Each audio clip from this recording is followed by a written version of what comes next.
La cura para la inflación no es más dinero. Vamos a hablar de lo que se denomina el efecto Cantillon. ¿Podrías explicarnos qué es? Sí, el efecto Cantillon es cuando los gobiernos o los bancos centrales imprimen dinero que no repercute en toda la población por igual. Primero llega a aquellos con información privilegiada política. Actualmente, ¿quién tiene información política privilegiada? Los Clinton. Los Clinton, las personas del Foro Económico Mundial. Si vas a algunos de sus videos, tienen ese gran empuje para el gran reseteo. Dicen que el COVID es una oportunidad, entre comillas. Esas son sus palabras, no las mías. Esas fueron las palabras de Jane Fonda anoche. ¿Quién dijo eso?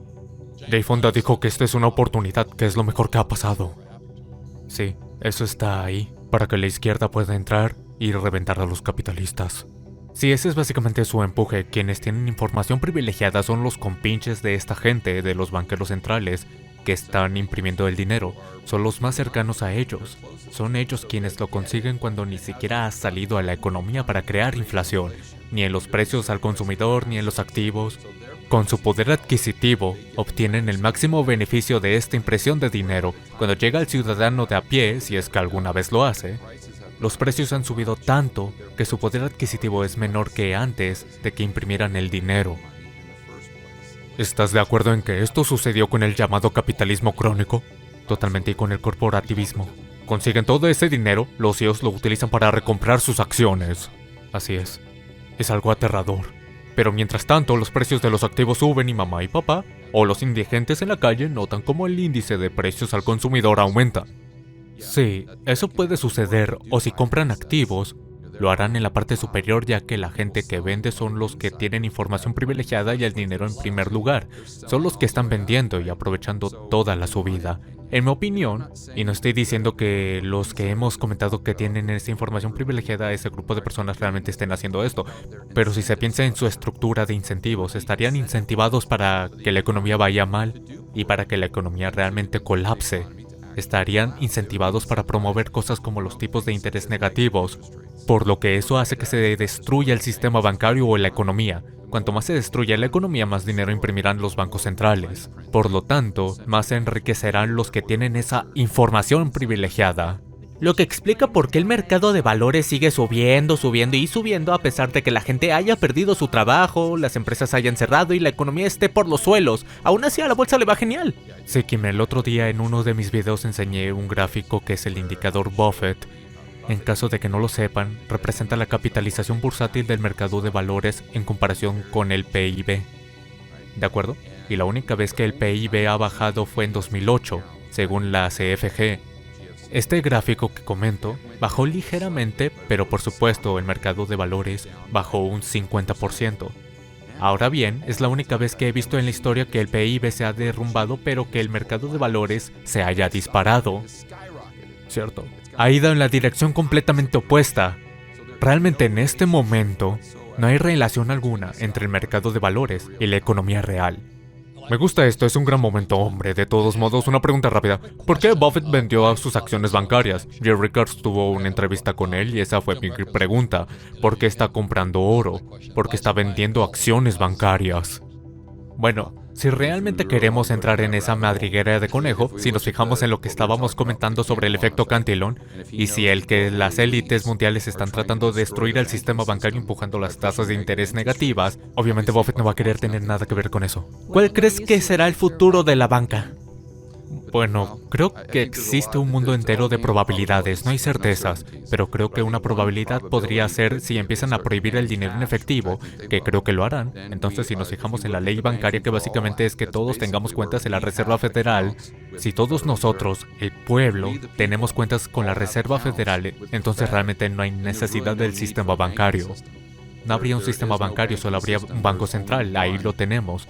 Y si lo llevamos a su conclusión lógica, si la Reserva Federal tiene un balance en el que básicamente puede recortar infinitamente, esto significa que si la Reserva Federal te presta dinero y no lo devuelves, no importa. No tienen pérdidas y ganancias, por lo que podrían empezar a distribuir el dinero para correlacionarlo con el efecto Cantillon. Podrían empezar a distribuirlo no a quienes quisieran, sino a como quisieran. Por lo tanto, en lugar de darte una hipoteca basándose en tu puntuación de crédito o en tu capacidad para devolver el préstamo, podrían hacerlo basándose en tu puntuación social. Por lo que... ¿Te has puesto la mascarilla hoy? ¿Te has vacunado? Exacto. ¿Cruzaste la calle? ¿Mugiste? Estoy jodida. Lo tienes. Me voy a tener que esconder. Sigamos, están hablando de un criptodólar. Básicamente es un... Sí, es un dólar digital. Pensémoslo así. Todos tenemos una cuenta bancaria en A, B, Wells Fargo o lo que sea. Y recibas tus extractos bancarios cada mes. Y luego los concilias con QuickBooks o lo que sea. Si ahora tuviéramos una cuenta bancaria con la Fed, entonces la Reserva Federal o el gobierno vería cada una de tus transacciones, especialmente si no hubiera dinero en efectivo en absoluto, ¿cierto? Entonces cada transacción tendría que pasar por la Fed o el gobierno. La cantidad de poder que esto les daría es básicamente ilimitado. Esto es realmente totalitarismo, un comunismo y demás. Yo creo que es incluso peor. Sí, a eso me refiero, es el electrónico. Sí, encima invisible. Sí, y no estoy diciendo que esto está sucediendo, no perdamos el sueño, pero sí digo que se tiene que empezar a pensar en estas cosas y pensar en cómo estas personas y el propio sistema tiene ciertos incentivos. Hay que pensar en las probabilidades potenciales para poder asegurarte de que no resultará ser una de las víctimas de las que estamos hablando, o que puedes estar preparado o puedes ser una víctima, es tu elección. Bien, ¿es así? Has dado un clavo. Mi próximo libro se llama Retorno Infinito. Como ya sabes, era estudiante de Buckminster Fuller. Él siempre decía que estamos diseñados para ser los arquitectos del futuro, no las víctimas. Sí, claro. Entonces, ¿qué podría hacer alguien hoy para prepararse frente a convertirse en una víctima?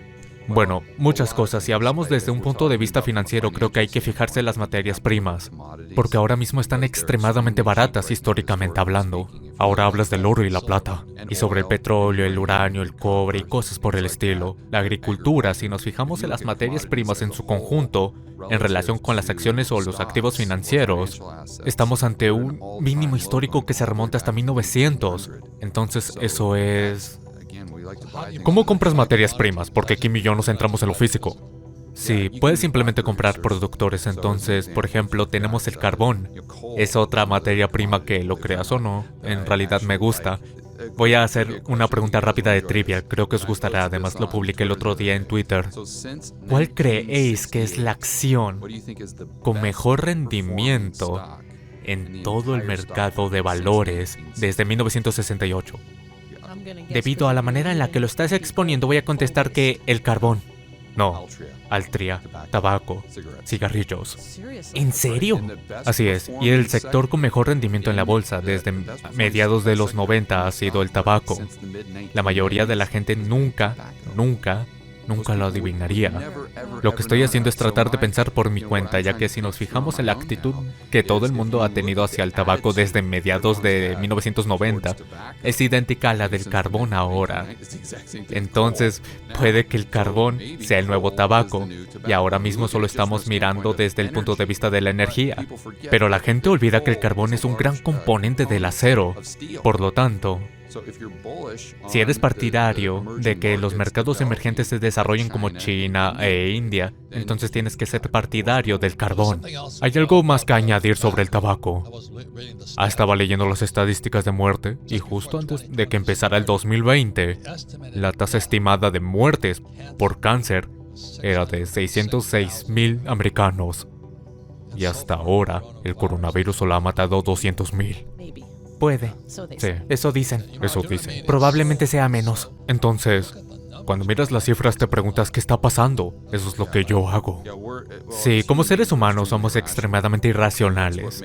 Y eso es lo que nos hace inversores tan mediocres. Tenemos que tratar de eliminar esa emoción de la ecuación y simplemente mirar las estadísticas e invertir dentro de un marco. Pero en cuanto a lo que la gente puede hacer fuera de la inversión y mirando a las cosas que se abaratan, como las materias primas, que, por cierto, les irá muy bien en un entorno inflacionario si la Fed y el gobierno siguen creando dinero de la nada. Pero creo que pueden mirar a su alrededor en donde viven y preguntarse, ¿va mi estado en la dirección que yo quiero? Y si no es así, quizás debería buscar en otro estado donde tengan ideas más acordes con lo que yo creo que es correcto. Y por último, supongamos que eres alguien que tiene que vivir en California. Lo digo porque son el centro en este momento por hacer cosas estúpidas. Bueno, al menos tendrás un RV.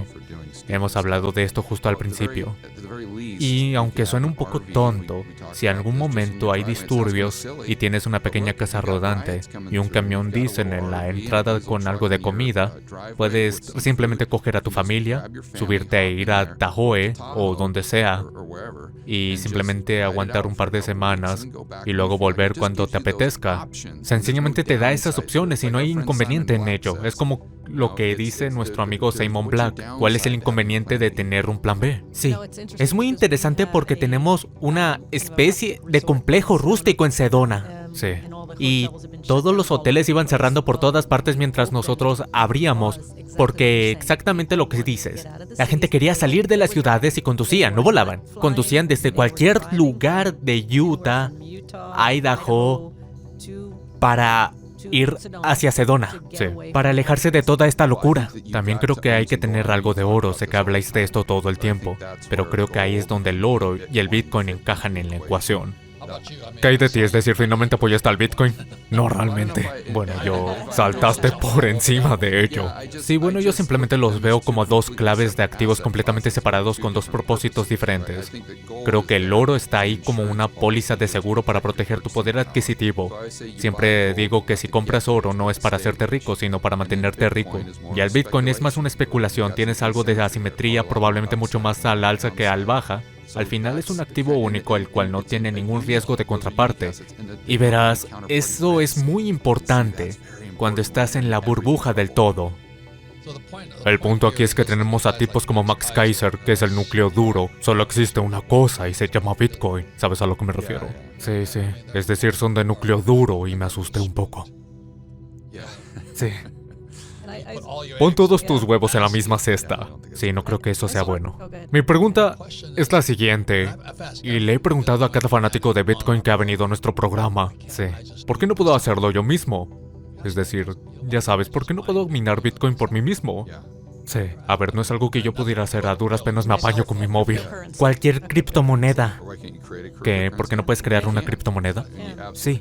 Sí puedes, claro que puedes, pero probablemente se discutiría sobre el efecto red y sobre que no podrías crear algo tan sofisticado como Bitcoin. Pero realmente creo que hay mucho por lo que emocionarse con la tecnología que hay detrás de él, el blockchain. Es solo que, de nuevo, estás comparando manzanas con naranjas.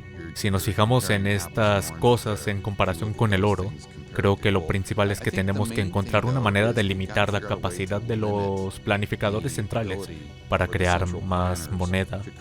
De eso se trata. Y si nos fijamos en los chicos del oro o en los chicos del Bitcoin, todos estamos en el mismo equipo. Correcto. Y eso está limitando a los planificadores centrales en cuanto a la creación de todas esas unidades monetarias que se filtran hacia abajo y entran en el juego según el efecto Cantillon. ¿Cómo sucede eso? ¿Cómo es que lo hacen? Bueno, como ejemplo respecto a Bitcoin solo existe 21 millones. Si tuviéramos un Bitcoin estándar, no estoy diciendo que esto sea lo que estamos haciendo, simplemente estoy haciendo un ejercicio mental. Bueno, eso evitaría que Jerome Powell viniera y llevara a su balance de 4 billones a 7. Es lo que evitaría, y no solo eso, porque mucha gente de la izquierda dice, esto es terrible porque no se podrán llevar a cabo todos esos programas sociales. Pero lo que están olvidando es que también haría más difícil para los gobiernos ir a la guerra. Interesante, algo de lo que todos deberíamos estar a favor. ¿Por qué? ¿Por qué sería más difícil? Porque no podrían imprimir el dinero. La única opción que les quedaría para ir a la guerra sería sacarlo de los impuestos de los contribuyentes. Por lo que si no estuviéramos de acuerdo con que se fuera a la guerra, sencillamente diríamos, no voy a pagar por ello. El FMI en Davos, Suiza, dijo, la economía mundial va a atravesar los mayores vientos financieros contra desde la guerra mundial. Sí, sí. ¿Qué significa eso? Que la brecha entre ricos y pobres se está ensanchando. Se está volviendo más ancha que el Gran Cañón. Pero muchas veces la gente se está volviendo más pobre es simplemente porque tuvieron malos maestros. Sí, sí. O sus padres son pobres, o vienen de un entorno pobre, o como en mi caso, que todos eran maestros de escuela, por lo que lo único que necesitabas era un doctorado. Sí, y desafortunadamente también, al no ver el mundo como realmente es, asumen La solución o las soluciones que les presentan los planificadores centrales y los políticos, correcto. Simplemente lo aceptan al pie de la letra, algo así como si la solución para reducir la brecha de la desigualdad, por así decirlo, fuera sencillamente grabar a los ricos o simplemente quitárselo todo a los ricos, para dejar que los políticos se lleven lo que quieran y luego dar el resto a los pobres. Y que de alguna manera eso reducirá la brecha de riqueza. Pero como Margaret Thatcher dijo, eso nos hará a todos pobres por igual. Lo que nosotros queremos hacer con los pobres y con la clase media es hacernos más ricos. Pero por la razón que sea, y esto lo llevas diciendo durante los últimos 30 o 40 años, esa gente no tiene educación financiera, no la reciben en la escuela. Exacto, por lo que asumen implícitamente que para salvar esa brecha la opción es quitárselo a ese grupo. Tenemos como esta división fija del pastel, pero tenemos que darnos cuenta de que según el capitalismo de libre mercado ese pastel puede crecer y crecer hasta el infinito. Y eso eleva la calidad de vida de la gente de abajo. De por sí es un argumento horrible, y esto hace que se invierten en mercados de valores o en un 401k, porque lo que pasa es que estos planificadores financieros, estoy seguro de que sabes esto, sí, exactamente. ¿Quién robó mi pensión? Mi 401k. Mira, esto es muy importante porque el juego de los planificadores financieros se basa en que solo te muestran los gráficos que se remontan a 1981. Ahí fue cuando Paul Volcker subió las tasas. Esto hizo que entrásemos en un ciclo descendente de las tasas de interés. Entonces, ¿se puede decir que el mercado de valores siempre sube? ¿Cierto? Si los tipos de interés siempre bajan. Pero ¿qué pasa cuando las tasas de interés comienzan a subir de nuevo? Por lo general los ciclos son de unos 30 o 40 años. Si nos sigamos los gráficos del mercado de valores que se remontan a 1927, 80, 81, ajustado por la inflación la curva era más o menos plana. Pero eso no es lo que te dicen, ¿cierto? Seleccionan a conciencia los datos, por supuesto, que quieren darte para así cobrar sus honorarios.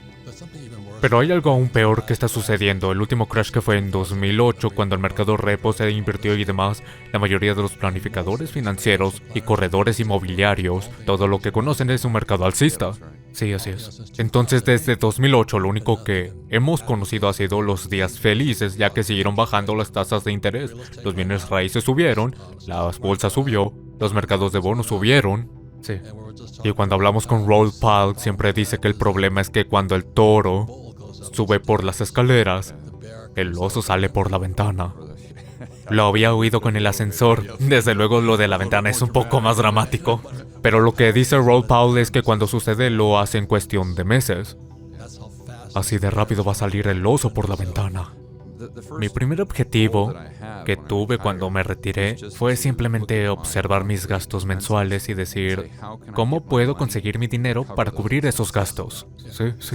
¿Y cómo puedo conseguir que mi flujo de caja cubra estas cosas? Entonces sé que nunca voy a reducir mis ahorros. Sí, claro. Y creo que suena fácil, suena lógico, pero muy pocas personas conectan estos puntos y se dan cuenta de que si pueden crear suficiente flujo de caja con su cartera para cubrir sus gastos mensuales, entonces es cuando serán financieramente libres. Ese es el juego de mesa cash flow, salir de la carrera de las ratas y demás, es decir, si te entran 10,000 al mes, tienes 7,000 de gastos y te quedan 3,000 netos, por lo que eres libre. Sí, y hay desgravaciones fiscales para ello. Pero cuando contratan un 401k me digo, ¿me estás tomando el pelo? Cierto, pero este es el reto para padre pobre, algo así como vamos a escuchar a Dalio y a todos esos chicos tan inteligentes. Pero todos son chicos del mercado de valores. Siempre dicen lo de una cartera diversificada en acciones, bonos, fondos de inversión. Yo no tengo nada de eso, es decir, tengo empresas que yo mismo saqué a bolsa. Sí, claro. Soy dueño de las acciones, como en todas nuestras empresas de plata que hice públicas. Pero son mis acciones, yo las controlo. Y luego hacemos la mayor parte de nuestro dinero con Kenny. No la mayoría, pero tenemos ingresos de 13,000 o 14,000 unidades de alquiler. Sin capital, ¿cierto? Pura deuda. No pagamos impuestos. Y luego invertimos en pozos de petróleo. Correcto. Y no invertimos en petroleras, sino en pozos de petróleo. Por eso, cuando Biden cortó el oleoducto Keystone XL, cuando cortaron ese proyecto, el petróleo pasó de $30 el barril a $130 el barril. Una subida del 400% en un día. En realidad, Biden me cayó bien durante unos 20 minutos. Sí, pero desafortunadamente, como sabes, George, el problema es que los precios más altos del petróleo causan precios más altos del combustible, precios más altos de los alimentos, lo que va a acabar con los pobres y la clase media. Sí, porque son las personas que se ven desproporcionadamente afectadas porque un mayor porcentaje de sus ingresos se destina a esas cosas que suben de precio. Y quieren grabar a los ricos, pero hay muy pocos. Sí, lo que no hacen. Igual no pagamos impuestos. Sí, el problema con ese argumento lo he escuchado mucho últimamente, lo he escuchado hasta en Davos. La cura para la inflación no es más dinero. Esa suele ser la causa de la inflación o la inflación de los precios al consumidor. La cura para la inflación de los precios al consumidor son más cosas. Sí, producir más. Hay que producir más cosas. Producir más petróleo, así de simple. Sí, en definitiva, si se graba a las personas que están produciendo, esto frustra el propósito, ya que probablemente los precios al consumidor se encarecerán. Si no puedes conseguir un par de billones, 100 millones o lo que sea, el problema eres tú.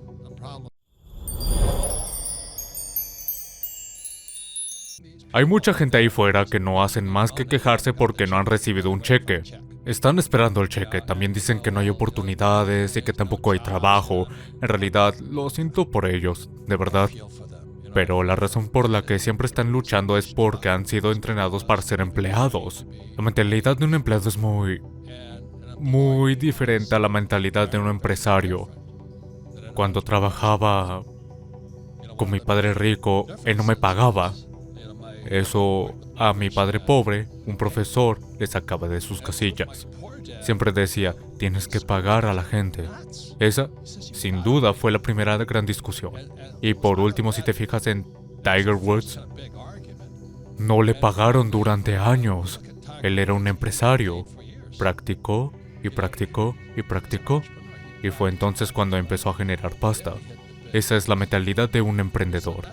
El programa de hoy es muy importante porque podrás averiguar si estás preparado para dejar atrás la mentalidad de empleado para adquirir la mentalidad de empresario.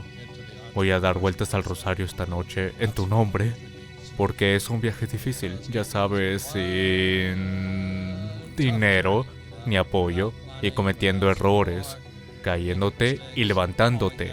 Es todo un viaje.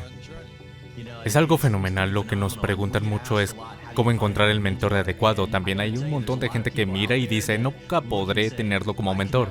Nunca podré tener a esta persona como mentor. Y te diré una cosa, no lo consiguen porque no preguntan. Claro que la gente como Kevin está dispuesta a ser mentor, pero aquí está el truco. Si quieres que un Kevin Harrington sea tu mentor, si quieres que un padre rico sea tu mentor, será mejor que estés listo para ser su mejor alumno. En realidad, para lo que ellos no tienen tiempo es para enseñarte y que tú no hagas nada. Por eso, cuando Kevin dijo que sería mi mentor, me mudé con mi familia por un corto periodo de tiempo de Indiana a San Petersburgo. Lo hice para estar cerca de él y poder coger cualquier cosa que lanzara a mi camino. Hice una reverencia y me convertí en su mejor alumno. No solo entablamos una relación de mentor y discípulo, sino que desarrollamos una relación de confianza mutua y empezamos a hacer negocios juntos. Empezamos a iniciar negocios juntos debido a ese factor de confianza mutua de mentor-discípulo que construimos. Amén, amén, amén. Yo he tenido gente que me ha dicho, ¿me enseñarías? Y luego ha discutido conmigo. Cuéntanos cómo te metiste en el negocio de la noche. Es decir, en la televisión nocturna. Porque me sorprendieron lo poderosos que eran tus anuncios. Yo era un joven empresario, hablo del principio del camino en los años 80, hablamos de 38, 40, cerca de 40 años atrás, y acababa de contratar la televisión por cable. En el comienzo el cable solo tenía 30 canales. Era bastante sorprendente si se piensa en hace 40 años poder ver ESPN, que tenía 24 horas de deporte, MTV, que tenía 24 horas de música, la CNN con todo noticias. Cuando llegué al canal 30, era Discovery Channel, pero no ponía nada. Llamé a la compañía del cable y dije, oye, me encanta esto del cable que tengo ahora, pero solo tengo 29 canales emitiendo, no hay nada en el canal 30. Me dijeron, Discovery Channel es un canal nuevo. No hay nada 6 horas al día porque solo puede permitirse un programa de producción de 18 horas al día. Pregunté, ¿nada durante 6 horas? Y dijeron, sí, contesté, si tuviera algo para emitir, ¿estarían interesados? Dijeron, ven, somos todos oídos. En una semana me presenté allí y me dijeron, tráenos algo para emitir en ese tiempo de inactividad. Y empecé a llevar productos de cocina que después tuve que producir. Ese fue el comienzo. Yo realmente tuve que conseguir el tiempo para que ellos pudieran poner los productos, ya sabes, Jack LaLanne en Joycer, George Foreman en Tony Little and the Gazelle, todo este tipo de cosas que han mencionado con anterioridad. ¿Hiciste esos tipos? ¿Perdona? ¿Creaste a Tony Little y demás? Oh, sí, hice Tony Little, Gazelle, hice una docena de proyectos con Tony, hicimos Jack the Joycer. Recuerdo un poco a Tony, puede que la gente no lo conozca, pero es todo un personaje. Es decir, no podías dejar de mirarle. Actualmente está haciendo todos estos anuncios de televisión para Geico. Ahora hay uno nuevo para Cricket Wireless. Va por el escenario en su Gazelle, ¿verdad? Es un producto increíble que hice con Tony hace unos 15 años. Es genial ver cómo vuelven las cosas. Tim, parece que siempre has buscado mentores o maestros. Sí, fui muy afortunado por tener un mentor desde tan joven. Tuve la suerte de tener como mentor a Zig Ziglar. Literalmente le conocí en el escenario, me rodeé con su brazo y dijo: quiero que vengas a Dallas, Texas y que seas mi invitado especial en la conferencia Nacidos para Ganar. Nacidos para Ganar por aquel entonces era la meca de la motivación. Él entrenó a todos los CEOs de Fortune 500. Fui su invitado y desde el principio me di cuenta de que cuando te unes a un mentor, el libro se llama Mentors to Millions. Las personas piensan que se trata de millones de dólares, en realidad lo importante es el impacto. Si tienes un producto, propósito o pasión que el mundo necesita y quieras hacerlo llegar a millones de personas, la manera más rápida es a través de la mentoría, porque estás limitando en lo que puedes hacer con la información que tienes. Si te encuentras al mentor adecuado como Zig Ziglar, o en mi caso a Kevin Harrington. Nunca había desarrollado un negocio de más de 10 millones de dólares. Una de las razones por las que Kevin me trajo fue porque tiene 20 negocios que han generado más de 100 millones de dólares. Y yo decía, tengo que aprender a escalar, tengo una creencia limitante acerca de hasta dónde puedo llegar. No tardé mucho tiempo al estar con Kevin Harrington en darme cuenta de que esos ceros habían estado allí todo el tiempo. Sencillamente no podía verlos, él podía.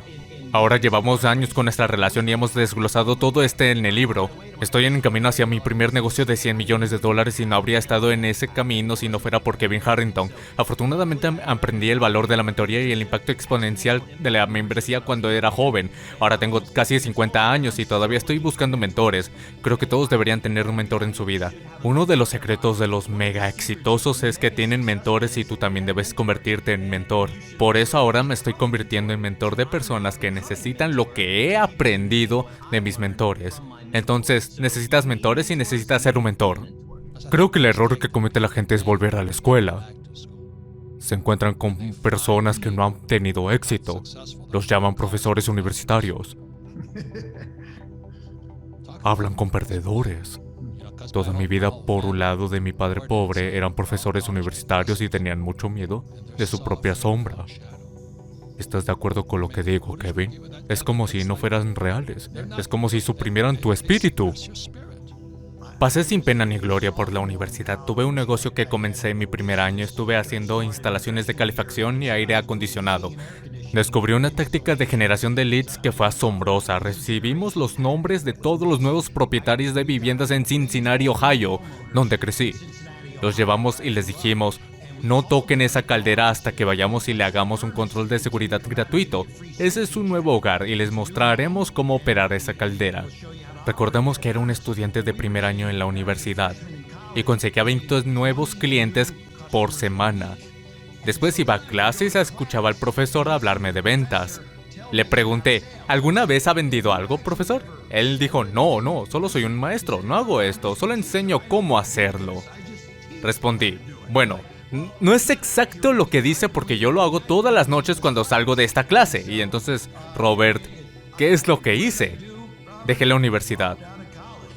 No significa necesariamente que esté orgulloso de ello. Mi madre estaba enfadada, pero dejé la universidad. Eso es lo que hice. 30 millones de estadounidenses están desempleados. Están esperando su cheque de $600. Sí. Y hay millones por ahí. Los millones están entre tus orejas. Como empresarios actualmente hay muchas oportunidades porque el Banco de la Reserva Federal simplemente está imprimiendo billones. Si no puedes conseguir un par de billones, 100 millones o lo que sea, el problema eres tú. La Reserva Federal está imprimiendo billones. ¿Y tú no tienes nada? Creo que eres el problema. Como dijo Zig Ziglar, puedes cambiar dónde estás y lo que estás haciendo simplemente cambiando una cosa. Y eso es lo que pones en tu mente. Hay billones por ahí, solo necesitas a alguien que sepa a qué árbol ir para sacudir la rama y que se te caiga encima. Pero si no le preguntas a nadie, depende de ti. Regresé para hacer mi MBA y creo que aguanté 6 meses. Es decir, esos tipos deberían recibir un disparo. Una vez le pregunté a mi profesor de contabilidad, le dije, ¿eres contable? Y él me dijo, tengo una maestría en contabilidad. Respondí, eso no es la pregunta, ¿eres contable? Repitió, tengo un máster en contabilidad. En ese momento yo era piloto de la marina.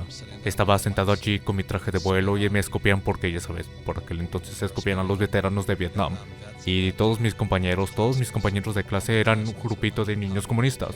Por lo que estaba sentado allí diciendo santo cielo, y encima tengo un profesor falso.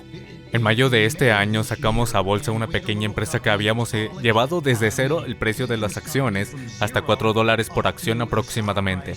Es una empresa que valió la pena. Me refiero a una empresa de bebidas energéticas llamado Celsius la Energía Saludable. El valor de la misma empezó en nuestro vecindario. La hicimos crecer desde cero hasta $300 millones. Ahora bien, déjame contaros lo que pasó desde mayo hasta julio, porque teníamos un enfoque. Esto es nuevamente lo que hace el proceso de mentoría.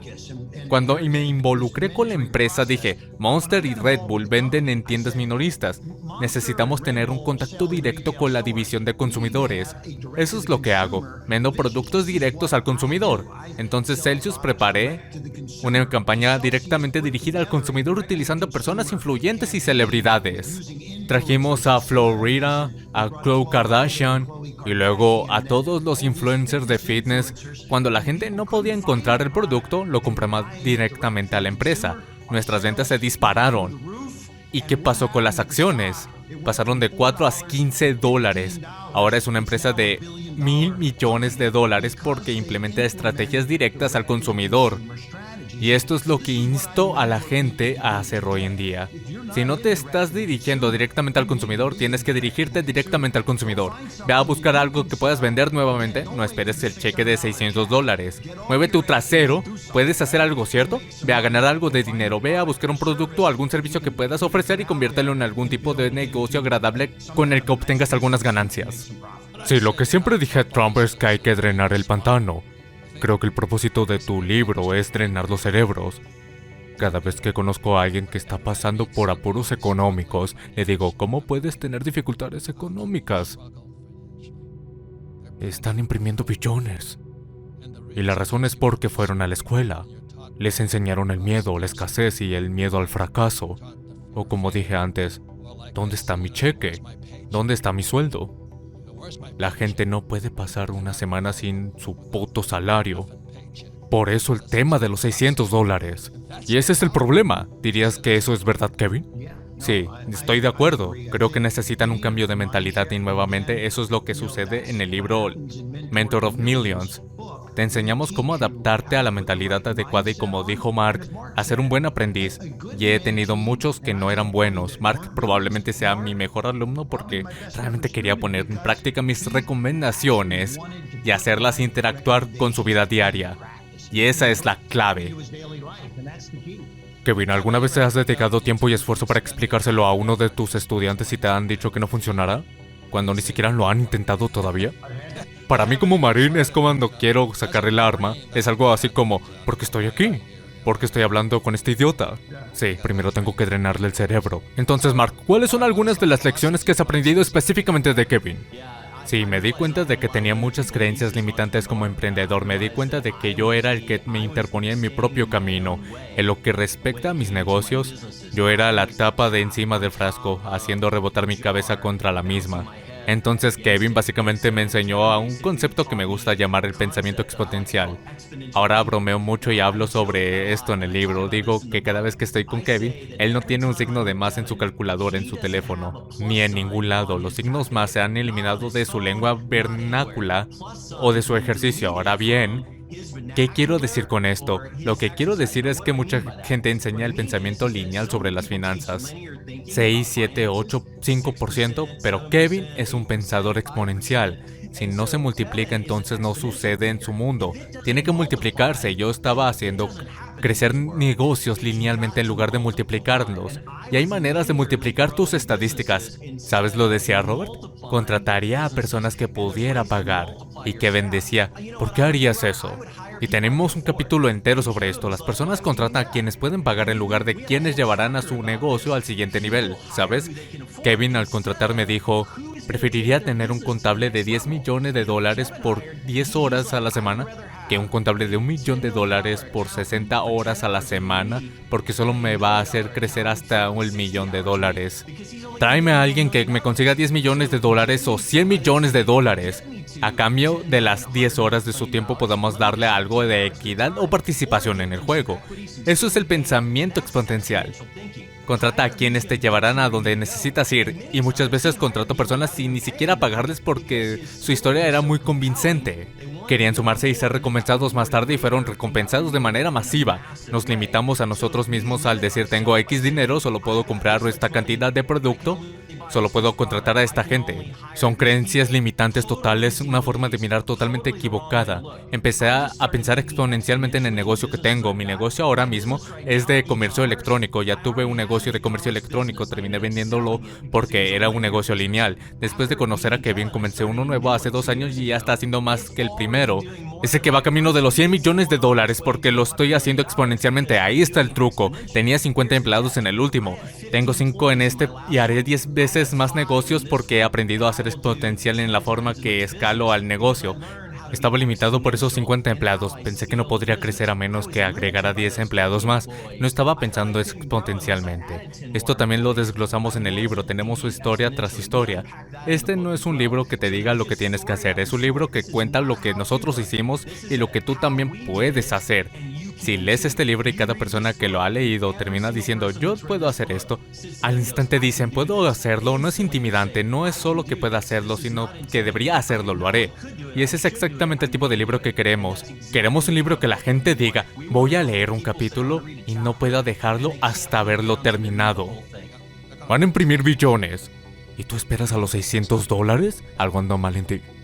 Y para mí, a lo largo de mis años, Mark ha hablado sobre ello, sobre cómo tener un mentor como yo o Zig Ziglar ha impactado en su vida de manera positiva. Yo también he tenido muchos mentores. Lo que le digo a cualquiera que esté lidiando con todo esto y esté enfocado en esos $600 es, olvídalo, abre tu mente a las oportunidades. Y también digo que tener un mentor para mí es como crear un equipo de ensueño. Un equipo de ensueño en tu negocio, ¿verdad? Tengo mentores y miembros del equipo que me hacen soñar en las inversiones legales y personales. No soy un tipo inteligente. No me gradué de la universidad, ¿verdad? En definitiva, consigue tu propio equipo de ensueño. Haz que suceda. Yo era un tonto en la escuela, pero me rodeé de los chicos más inteligentes. Ahí lo tienes. Lo difícil es lograr que operen como un equipo. Porque en la escuela te enseñan a ser el tipo más inteligente. Gracias a Dios yo no tuve ese problema. Siempre me senté al lado de la chica más inteligente en el examen y cooperamos. A día de hoy hago lo mismo. Llamo a mis asesores que son el equipo de mis sueños. Hemos pasado por un infierno juntos. Porque pasé tiempo con muchas personas falsas que estaban allí solo por el dinero en efectivo. Pero no para ser parte del equipo. Estoy 100% de acuerdo porque no estaría aquí sin mis mentores. Se calculan otros $3 billones en los próximos meses y tú sigues esperando recibir $600 de ellos. Hay algo mal dentro de ese cerebro tuyo. No dejes que el fracaso te detenga jamás. Usa tu cerebro, tu creatividad. Por ejemplo, mira lo de Slack.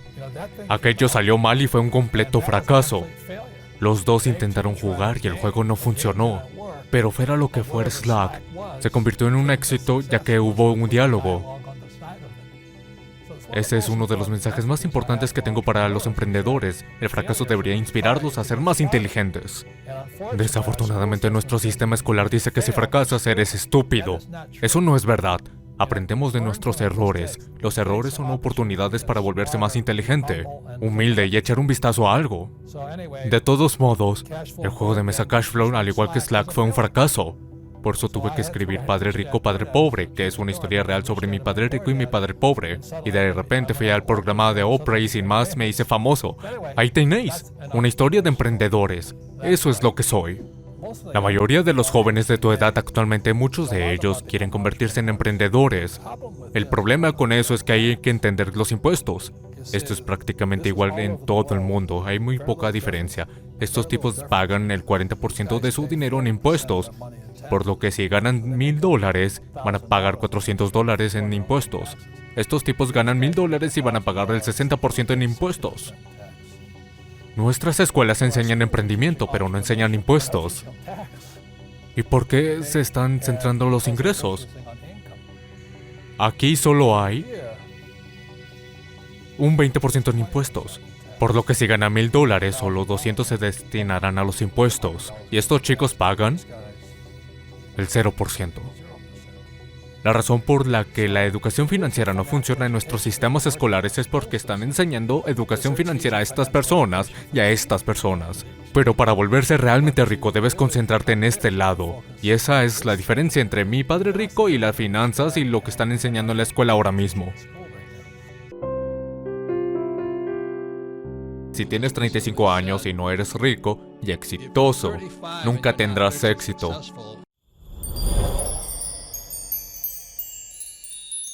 Permíteme que te haga esta pregunta. Cuando estabas en la escuela, ¿eres un estudiante de A o un estudiante de C? ¿Eras la estrella de la clase o el paria de la misma? Y si no eras el estudiante de sobresaliente, ¿eso significaba que no podrías tener éxito? ¿Eso es lo que significa para ti, que si no fuiste a una buena escuela, nunca vas a tener éxito? ¿Qué pasa si abandonas? ¿Qué pasa si abandonas los estudios como Steve Jobs o Bill Gates? Eso significa que lo tuviste. Jack Ma, quien es el fundador de una pequeña empresa llamada Alibaba, dijo recientemente: si tienes 35 años y no eres rico y exitoso, nunca tendrás éxito. Por supuesto, Jack Ma era un maestro de escuela. Un maestro de escuela que se hizo rico. Pero naturalmente tienen la idea de que si no tienes éxito en la escuela, nunca tendrás éxito en la vida. Y mi argumento siempre ha sido que casi se te daña en la escuela. La escuela dañó mi cerebro. Y mi padre era el director de educación del estado de Hawái. Era un doctorado. Yo odiaba la escuela. Cuando estuve allí sentado no pararon de golpearme en ningún momento por ser estúpido.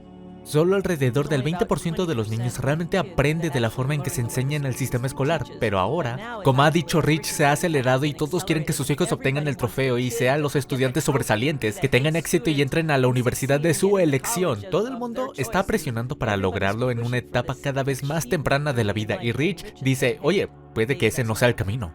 Esa era una de mis preguntas y es una de las preguntas más frecuente y recurrente. ¿Cuál ha sido tu mayor fracaso? ¿Cuál es tu mayor fracaso?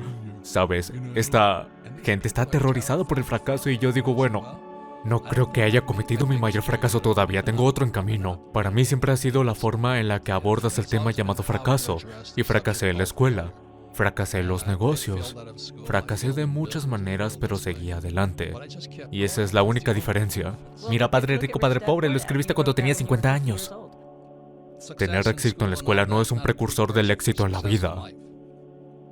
Bueno, yo nunca lo he creído, pero aquí en Silicon Valley, donde vivo, y creo que esto es cierto en todas las ciudades prósperas de alto rendimiento del país, como Seattle, Nueva York, Boston y muchas otras, existe la creencia de que los niños necesitan progresar en el camino hacia el éxito a una edad muy temprana. En la ciudad de Nueva York hay centros preescolares que cobran $50,000 al año por niño de 3 años, para sumergirlos en el idioma, para participar en un campus de varias disciplinas, etcétera, etcétera.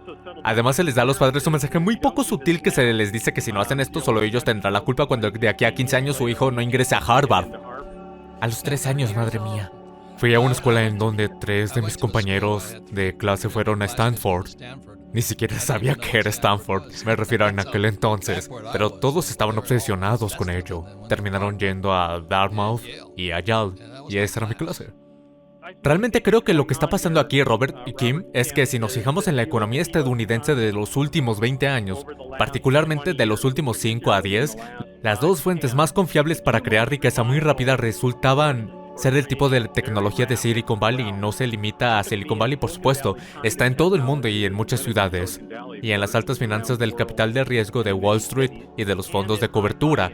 Cuando realmente profundizas en ello, ves que Silicon Valley, que solía ser hospitalario para personas como Steve Jobs, que abandonó Reed College, ahora se ha convertido en este club casi exclusivo donde si no vas al MIT, a Stanford, a la escuela de negocios de Harvard o a un puñado de escuelas como esas, estás realmente detrás de la curva. Te resultará difícil conseguir financiación de capital de riesgo si es tu primera empresa. Te resultará difícil conseguir ese primer trabajo en Google o Facebook, a menos que tengas alguna otra cosa extraordinaria que puedas ofrecerles. Lo mismo ocurre con los fondos de cobertura de Wall Street y las empresas de capital de riesgo. Son clubes poblados principalmente por personas que asistieron a un puñado de escuelas. Creo que eso ha regresado a la cultura y ha creado este tipo de pánico de que si no conseguimos que nuestros hijos avancen rápidamente a los 3 años y no demuestran que son realmente buenos en los exámenes estandarizados o que son realmente buenos para obtener sobresalientes, de alguna manera nunca consiguieran un trabajo en Google, Kleiner Perkins, Goldman Sachs o algún lugar más así. Ahora bien, es una visión muy estrecha, pero es una visión que en cierto modo ha arrastrado a todos los demás. Entonces, ¿estás diciendo que esta vía rápida en realidad puede dañar a los niños? ¡Lo está haciendo! Hay tasas crecientes de depresión, ansiedad y suicidio. 2 escuelas secundarias públicas de Palo Alto en el año 2014-2015 tuvieron 6 suicidios y más de 40 tratamientos por pensamientos suicidas. Este sistema no está produciendo personas con alegría por aprender, con ganas de andar, con la idea de salir y experimentar y fallar. Está provocando que las personas, debido a que tuvieron sobresalientes y puntajes casi perfectos, no quieran hacer nada que los exponga. Eso es correcto. Hay otro libro, se llama Tailspin, no sé cómo se llama el autor, pero era de Yale y de Derecho. Dice que una de las razones por la que tenemos Stephen Brill, ¿cierto? Tailspin, de Stephen Brill, un libro fantástico. Dice que una de las razones por las que tenemos una economía tan horrible es porque nuestras mejores escuelas están produciendo personas que lo único que hacen es preocuparse por sí mismas y son los que luego se inventan los swaps de incumplimiento y los derivados que dañan a todos. También tenemos a esta mujer que escribió sobre la Reserva Federal, una especie de Dean Martino Booth. Tiene 2 maestrías y dice que en la Fed si no tenías un doctorado de Harvard o del MIT, no contabas. Ella dijo, durante la crisis, cuando todos los mercados estaban colapsando, estos miles de economistas de la Reserva Federal no tenían ni idea de que el mercado estaba colapsando. Siguió diciendo, no puedo creer que la gente tenga un nivel educativo tan alto pero que sea tan inconsciente del mundo. Y creo que eso es lo que estamos diciendo. Creo que es absolutamente cierto, porque lo que el SAT hace medir es una especie de superdotación algorítmica estrecha y rápida. Y en mi libro Late Bloomers, analizo la historia de las pruebas de coeficiente intelectual en los Estados Unidos y cómo nos llevaron directamente al examen SAT. Un hombre llamado Carl Brinkman de Princeton desarrolló el SAT en 1926, pero en realidad era una versión ampliada del test de inteligencia de Lewis Terman Stanford Binet, que es la adaptación estadounidense del test francés. El desarrollador francés Binet creía que la prueba de coeficiente intelectual podría ser una herramienta de diagnóstico muy útil que podría ayudarnos con excelentes programas de recuperación para niños que tienen dificultades en las escuelas. Nunca dijo ni insinuó que predeciría los resultados de la vida. Lewis Terman creía que predeciría los resultados de la vida. De hecho, lanzó un largo estudio, el estudio de Stanford sobre la superdotación, y resultó ser que estos primeros y talentosos examinados regresaron a la idea de que no eran ni mejores ni peores que el resto de la sociedad. Hay una cosa más. Hubo una semilla venenosa en todo esto. Los primeros evaluadores de coeficiente intelectual de Estados Unidos y los que fueron los desarrolladores de principios del siglo XX formaban parte del movimiento eugenésico. Esto por sí solo debería indicarte cuán sesgado fue su pensamiento para construir estas pruebas. ¿Qué es la eugenesia? Bueno, la eugenesia es la creencia de que las personas de determinadas razas, culturas y etnias son superiores a otras. Todos los asiáticos son superiores. Yo invertía la curva cuando estaba allí. Ese era el problema. Todo el mundo me mira como diciendo, tiene pinta de ser asiático por lo que debe ser inteligente, pero yo bajo la curva donde quiera que vaya. Bueno, eso fue cuando se desarrolló. Era, ya sabes, la creencia de que las personas de ascendencia del norte de Europa eran brillantes. Y a medida que uno avanzaba hacia el Ecuador, el coeficiente intelectual disminuía. Carl Brigham se arrepintió profundamente de su prueba. Por cierto, murió en los años 1930 y dijo, cometimos un grave error. De todos modos, este es el dilema en el que nos hemos metido, y cuando se sobrevaloran las habilidades algorítmicas estrechas y rápidas, lo que hace es que se pierdan todas las otras grandes habilidades que hacen que las personas sean tremendamente creativas a lo largo de sus vidas, y muchas de ellas emprendedores tremendamente talentosos. Es justo lo que estás diciendo, existen todas estas otras habilidades, talentos y creatividades que son apartadas del camino. Ya no hay escuelas de oficios, nada de eso, ¿verdad, Rich? Es como, oh, sí, es una pena la pérdida de las escuelas de oficios en las escuelas públicas en los Estados Unidos. Solo una de cada 20 escuelas públicas enseñan oficios cualificados, o los que solíamos llamar clase taller. ¡Esa era mi clase favorita! Yo era un estudiante sobresaliente en clase taller. Ahí lo tienes, creo que Mike Rowe, los trabajos sucios Mike Rowe, tiene toda la razón en esto, y creo que realmente debería ser relevado a un puesto en el gabinete para plantear estos temas, porque estos trabajos han cambiado. Se cruzan con la tecnología y proporcionan grandes ingresos a las personas, y por cierto, las personas que lo hacen, las personas que se dedican a oficios especializados, siempre pueden volver a la universidad más tarde. ¿Quién no querría a alguien que, ya siendo electricista o soldador, hubiera obtenido un título en ingeniería civil? ¿Qué empresario no querría a alguien con todas esas habilidades a su disposición? Tengo muchos amigos que dicen que la escuela daña el cerebro de las personas. Sabía que estaba dañando el mío. Fue el síndrome del aburrimiento extremo. ¿Qué es lo que tienes que decir al respecto? No puedo quitarles la razón. Uno de los escándalos en Estados Unidos, me refiero a un escándalo de enormes proporciones, es el diagnóstico del TDAH. Y peor aún, sobre cómo recetamos Ritalin y otras drogas como esas a personas que probablemente fueron diagnosticadas falsamente de tener TDAH. De hecho, dices que el 95% de las recetas de medicamentos para el TDAH se dan en los Estados Unidos. El 95%. Sí, y eso viene del Dr. Leonard Sachs, quien escribió un par de libros fantásticos, Boy and Pretty Girls on the Edge. Es un escándalo absoluto. Cojamos de referencia solo a los niños, porque cada vez más de los diagnosticados son varones. Los niños siempre han sido niños. Lea a Mark Twain para comprender cómo los niños siempre han sido niños. ¿Y por qué no pueden sentarse en la escuela? ¿De repente se les diagnostica el problema? Es como si hubiéramos convertido en una patología la incapacidad de un niño de sacar 800 en un examen SAT. Sí, ese era yo. Sencillamente no podía quedarme sentado en clase. Hay 3 cosas breves que debéis saber acerca de esta fascinante investigación sobre el cerebro. Uno es lo que las empresas de alquiler de coches ya percibieron por la forma en la que cobran tarifas más altas a los menores de 25 años. La corteza prefrontal de nuestro cerebro no está completamente desarrollada, en promedio hasta los 25 años. Hay algunos neurocientíficos que creen que cada generación se extiende a otros 18 meses aproximadamente. Y ahí es donde realmente radica y crece nuestro funcionamiento ejecutivo, nuestra capacidad de mirar hacia adelante y de ver las consecuencias de las acciones. Número 2. Este es realmente importante. En 2015, en un estudio dirigido por Harvard y el MIT, en conjunto con el Hospital General de Massachusetts, formularon una pregunta sencilla: ¿a qué edad alcanzamos el pico cognitivo? Y la respuesta es muy intrigante, muy compleja y muy esperanzadora, porque la respuesta es ¿de qué capacidades cognitivas estás hablando? Hay ciertas cosas en las que alcanzamos su punto máximo temprano, como el procesamiento cognitivo rápido, la velocidad de la memoria del trabajo.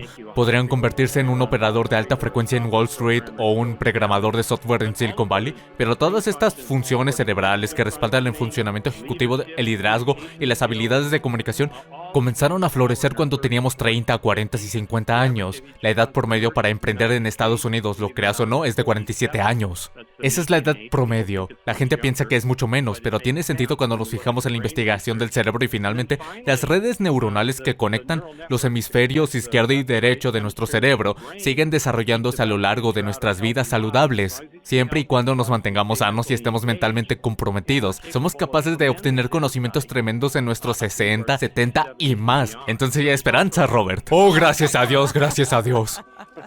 Él es asombroso. Oye, Rich, cumplamos nuestra promesa. Digamos que soy el padre de un niño o una niña que sin más odia la escuela. ¿Qué dirías?